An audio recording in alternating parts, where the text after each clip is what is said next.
Okay, and welcome back to A Message for You with Violet, Daisy, Pearl, Stargazer, McCartney.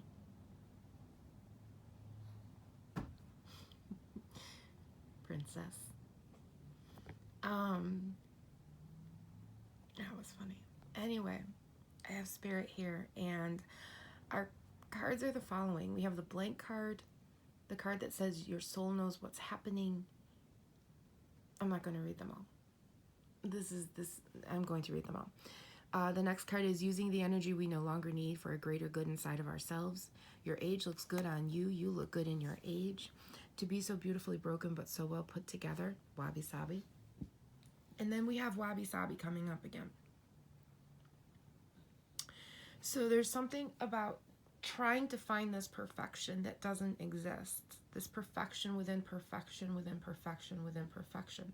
But the perfection within perfection is the broken piece. So the diamond with the flaw is Wabi-Sabi because it's not perfect, but the diamond itself is perfect. So it's the imperfection within perfection that makes perfection perfect. But if you're always looking for perfection within perfection, then you never find anything perfect. You're only seeing ugly. You're only looking for this something that's perfect, and every single time you see the perfect, you think it's ugly, so you search for more perfect. And Spirit is letting you know it's time for a blank all stop.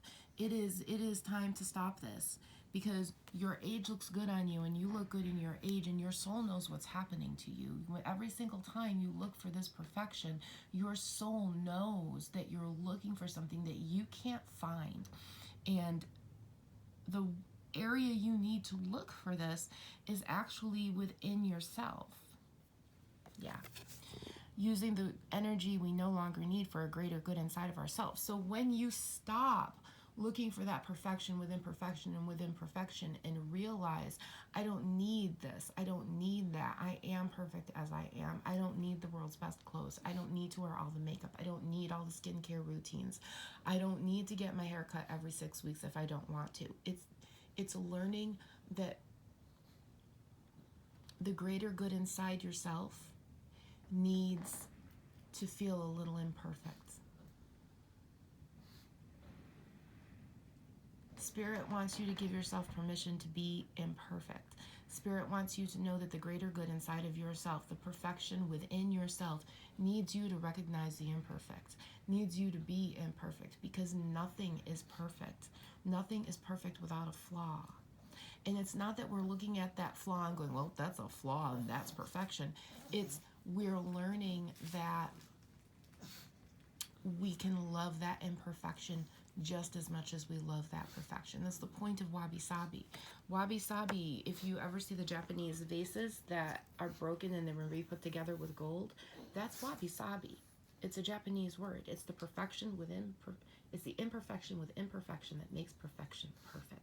So yes, that vase was shattered, but we put it together with gold. That gold is imperfect.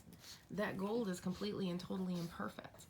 But when we put them together, that gold takes those broken pieces and it puts them back together in a way that helps us see more beauty in that vase than what was ever there from the beginning of the making.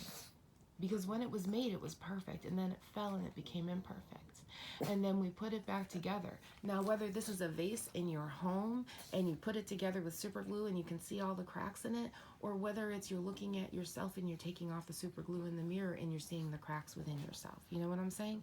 It's seeing that and realizing it's just as beautiful with those cracks as it is without. It's understanding that beauty isn't the standard. You're the standard.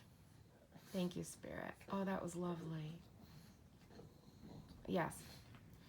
Yes, exactly. Spirit wants you to know that you're the standard of your own beauty. You're the standard. Not that person in the picture, not that thing outside, not that whatever over there, because that person has to deal with the imperfections within those flaws too.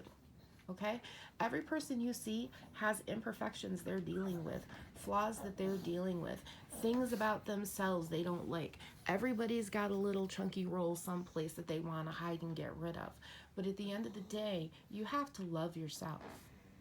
because your words matter, and your words to yourself matter. The things you say to yourself matter. And Spirit needs you to know that. Spirit needs you to know that you don't have to hide the imperfection within yourself. You can let that perfection out, because Spirit knows that that imperfection, you can let, oh wow. You can recognize the imperfection within yourself and let that perfection out. And even as I say the words perfection and imperfection, the more I say them, the less meaning they take on to me. They're just becoming other words that don't mean anything. And on a lot of levels, when we're talking about this, that can be a very, very, very good thing, because that means that we're not getting taken by words. But just remember that your words matter. So there are some words we need to not assimilate too. But either way, Spirit needs you to know that you don't have to always be perfect. You can love and embrace that imperfection within yourself, so that you can be the best and brightest and most achievable you can be. So you can be the best you can be. I'm trying to articulate what they're saying. And there's a bigger word I want to use, but I can't quite figure it out.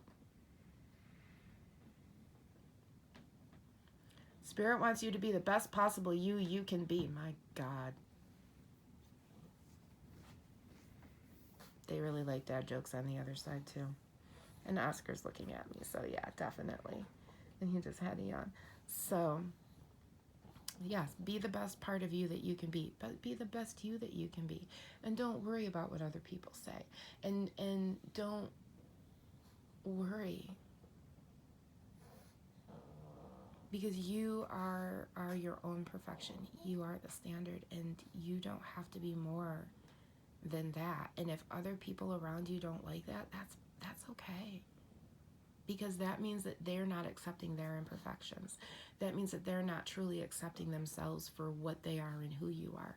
And the moment that you start to accept yourself as who you are and what you are, and you start to love yourself, that's when you start to love other people. Because you can't love other people if you don't love yourself first, okay? And Spirit says this is one of the most important takeaways they want you to take. If you take nothing from this, take away the fact that not only do you not have to be perfect, but the moment that you accept your own imperfections, you start to love yourself. And when you start to love yourself, that self-love makes you see all the beauty in everybody else, and then your outward shine looks at other people, and it loves other people. It starts to fall in love with other people, and not fall in love as in I want to be your boyfriend, girlfriend, but fall in love with that human being that's beautiful in front of you, who's just had a baby and they feel fat, and you can look at them and go, honey, you just had a baby. Don't you know it's 9 months coming and 9 months going? You're going to be okay. Just make sure that you don't have tiny little mommy meals after the baby eats and you eat all their food. Don't eat after your children. Eat your own food, It's that. Because once you love yourself, you can look at somebody and be that honest, rather than saying, yep, it sucks, doesn't it? Good luck getting that mommy weight off. Do you see the difference between those two? So that's what Spirit says. Once you start to love yourself, that naysayer, petty, nasty ass attitude, and they don't like it leaves you. Because you found the self-worth within yourself. You held close to your imperfections and your perfections, and you chose to love you as you and no one else. Anyway, good day, God bless you, we love you. Good night, God bless you, we love you. And be good, behave, be happy, and be yourself, okay?